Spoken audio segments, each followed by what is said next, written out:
the NAR lawsuit, mortgage interest rates, and the spring real estate market here in Bend, Oregon. Hear it from a local. Hi, I'm Nora Spangler, a realtor here in Bend, Oregon. If you want to stay up to date on everything happening in Bend, Oregon related to real estate, or just what it's like to live, work, eat, sleep, play, do all the things here in Bend, hit that subscribe button and the notification bell so you'll find out every time I upload new content. People just like you have already reached out to me this year, and I'm helping a lot of buyers relocate to Bend. So if that sounds like you, if you're looking to relocate to Bend, go ahead and hit the link down below and book a quick 15-minute call with me, or just call me, text me, or email me. All my contact is down below. I'm happy to chat with you anytime. Let's get started with the real estate stats for Bend, Oregon. Then I'll wrap it up with a little bit about the NAR lawsuit and what that means to buyers and sellers. And we'll touch on mortgage interest rates too. So in Bend, we had about 178 homes go pending in April. And that's up about 2% from the month before, but down about 6% from a year ago. In Bend, we had 197 homes sell, so transactions closed in April, and that's up about 34% from the month before and up about 25% from a year ago. We had about 276 homes, new listings, hit the market in April, and that was up 8% from the month before and up 19% from a year ago. So definitely we are getting more listings, which is great for buyers. So our total inventory for Bend at the end of April was 457 single-family homes in the city of Bend. And that was up 14% from March and still up 12% from last year. So that's great. We are getting more inventory and we really need it. So people always ask, is it a seller's market or a buyer's market? We would need much more inventory for it to get to a buyer's market. So we are still in a seller's market at just under 3 months of inventory at the end of April. So it would take double or even triple. We'd need about 1,200 homes at the end of the month still for sale in order to be a buyer's market. So for now, we're still in a seller's market. But that does not mean that buyers can't find good deals or negotiate and get concessions, nor does it mean that every seller is just selling their home on day one. It's very hit and miss right now. It's kind of a very strange market. So if you're going to jump into the market, definitely work with a great realtor. If you're looking in my area, please call me. I'd be happy to educate you on what it takes to make a great offer or to list your home and get it sold. How long is it taking to sell homes? Well, the median days on market went down to only 12 days last month. That dropped a whopping 13 days from the previous month. So you can see that homes are selling really quickly. Half the homes are selling in less than 12 days and half are taking longer than 12 days. And one of my favorite statistics of all is the percent of original price. So this kind of tells you what kind of a discount buyers are getting in the market right now. And last month we were at 100%. So that means half the people were getting some kind of deal, but the other half were paying above the list price. I can tell you that my most recent client got $19,000 off the list price. So they did get below that 100%. So you can negotiate with sellers right now. It's not a given that you just have to pay the full price. I'm sure you've all been waiting for what is the new median home price, single-family homes in the city of Bend. Did it go up or down? What do you think? I would love to see you comment down below before you watch this part.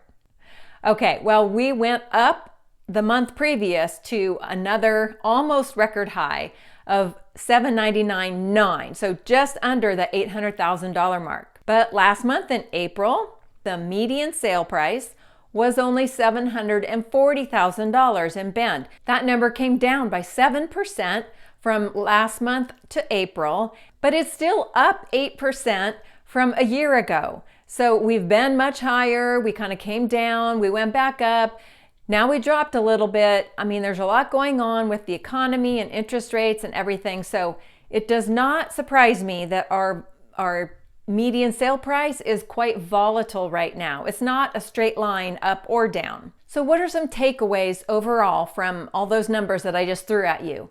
Well, home prices in Bend, while they did come down last month, that does not mean that overall home prices are dropping. They're not crashing by any means. We don't have enough inventory for our market to crash at this time. We still have lots of buyers for the amount of inventory we have. And the 12 days on market is proof of that. We are selling homes pretty quickly. So it is somewhat of a competitive market. And if you're going to jump in, let me help you be prepared so that you can make a great offer and get the home that you really want. Let's talk about the Fed interest rate and mortgage interest rates just a little bit. So just recently, the Federal Reserve had another one of their meetings, and they still have 5 more meetings this year. So it's not over yet, and there is still time for them to lower the Fed interest rate. They decided just this past meeting to leave it alone. So they didn't raise it or lower it, it's just staying the same. And so mortgage rates in response actually dropped a little bit. They've been coming down a little bit. We are still at over 7%, but not at last fall's high of nearly 8%. Mortgage interest rates have come down in the past few months, and that's great. And where will they go in the future? Yeah, there are so many factors involved.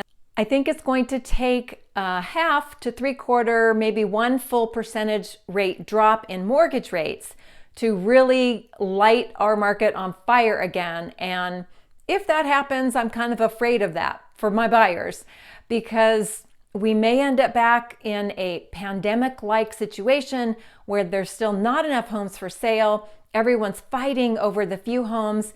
And boy, it was just terrible. We had like 20 offers on every home. I had buyers who wrote 6, 7, 8, 9, 10 was the maximum. They wrote 10 offers before they got under contract with a home. So can you imagine that? 10 times getting your hopes up. It was awful, and I do not want to repeat that. Buy when you're ready to buy, sell when you're ready to sell. It's a life-changing event to buy or sell property. And that's the thing right now. The people who are selling are typically highly motivated sellers. They're selling because they need to. Either they're moving out of the area, job transfers, families are growing and they need more space, or it's time to downsize and they want less space. There's a whole host of reasons, marriage, divorce. Realize they're probably letting go of a really low interest rate loan. And if they need to buy again, they're going to buy at a much higher interest rate. So it's kind of painful for sellers right now, as well as for you buyers out there, because sellers are also buyers usually. If you want me to talk about the NAR lawsuit, go ahead and drop a comment down below. If you really want more videos, more information about it, I can certainly do that. But just to touch on it right now, the major changes are really not a big deal. The major one is that buyers are now going to be required to sign a buyer-broker agreement or a buyer representation agreement. You are going to have to agree to pay your buyer's agent, and you are responsible for paying that. Now, the seller and the seller's agent may help you do that. I think most of the time they are still going to help buyers, but you may have to pay it out of your pocket. So just be aware of that. You're going to be asked to sign a document detailing your agreement. And now this document is going to come in a variety of forms. Lengths of agreement can be short or long. They could be limited to a few days if you're just coming to town and you're not sure you want to hire me. We can sign an agreement that lasts for whatever time you're in town looking at properties. And if you find something, then we can extend it or change it or whatever. But you do have to have that document signed before an agent shows you properties. The second change that happened because of the lawsuit is that consumers will no longer have visibility to the percentage of commission that the seller and their agent are willing to give to the buyer's agent. That is all going to have to happen behind the scenes, so you lost transparency. That's just the way it is. I would not have wanted it to be that way, but now it won't be in the MLS because of this lawsuit. And so your agent's going to have to tell you for each property that you want to look at, They're going to tell you, they're going to make a phone call to the listing agent and find out if there is any commission sharing or what portion the seller is willing to cover or concessions. Then you're going to have to decide, do you want to look at that property? If the seller isn't offering to help, you would be having to pay your buyer's agent out of your pocket. So it's not really changing all that much. We're just going to keep on doing real estate. I'm going to keep on helping buyers and sellers just like I always have. We will get through it. Just some more paperwork on my half and for the buyers, having to sign some more paperwork, but it's not really changing things all that much. So don't get all hot under the collar. Don't get nervous or anything about this lawsuit.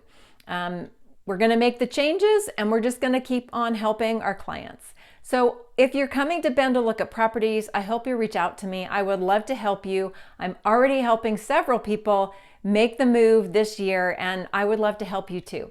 Give me a call, shoot me a text or an email. All my info is down below. I would love to chat with you.